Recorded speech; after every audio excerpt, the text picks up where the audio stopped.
Why my YouTube channel sucks. A pet owner's perspective.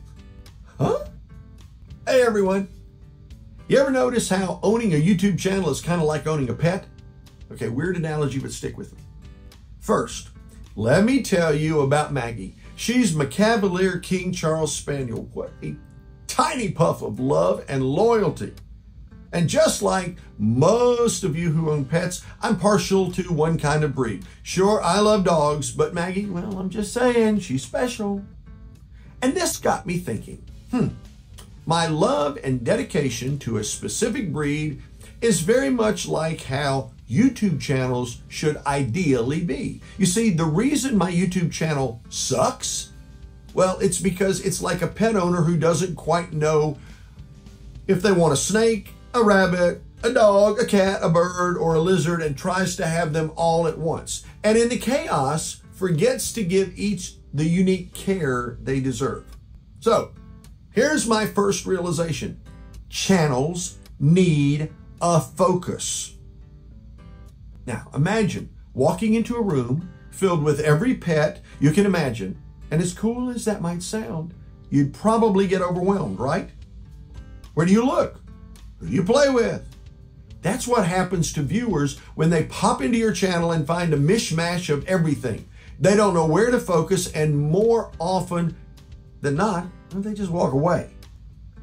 Okay, now let's pivot to sweet Maggie again. She needs her regular walks, her playtime, her training. She thrives when I give that attention to her consistently. My YouTube channel? Y'all, it needs the same thing. Which brings me to point number 2. Exercise your voice. You've got to give your channel the right amount of attention. Just as pets start to become lethargic without exercise, your channel will too. I learned this the hard way. I got complacent, thinking my content would speak for itself. I slacked off on my videos, took a break to test the waters, and guess what? My viewership plummeted faster than I could say, oops. It was a humbling realization. Consistency, it turns out, is key. Now, lastly, let's talk about food. Maggie, much like every pet out there, needs her daily dose of nutrition. No compromises there. And in the vast universe of YouTube, our content is the food. Which brings me to my third insight: feed the beast. I'm not asking you to churn out videos every day. Let's be honest, that might be exhausting for some. But if you want Google and YouTube to recognize your efforts and promote your content, you've got to be regular with your uploads. Think of it as feeding the algorithm.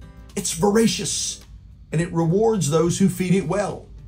Now, this doesn't mean you have to churn out just anything. Your content needs to be creative, captivating, and compelling. That's an alliteration for a Baptist minister, I must say. In the vast wilderness of the internet, where everyone's clamoring for attention, having a clear voice, a focused theme, and a consistent content can set you apart. Just as Maggie stands out in a sea of other dogs because of the special care I provide, so can your channel. I don't claim to be a YouTube guru. Heck, I'm still learning from my mistakes. But these realizations hit hard. If you, like me, wondered why your channel wasn't flourishing, maybe it's time for a little introspection. Would you neglect a pet you dearly love? No. Then why neglect your channel? Treat it with the same love, dedication, and consistency you would a beloved pet. And just maybe it'll blossom in ways you never imagined.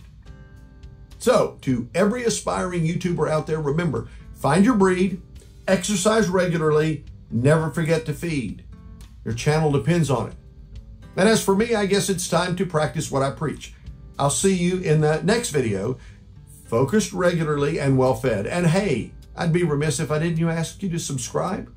By the way, in the comments below, share with me your favorite pet and put a link to your YouTube channel so maybe we can share the love and maybe increase your subscribers.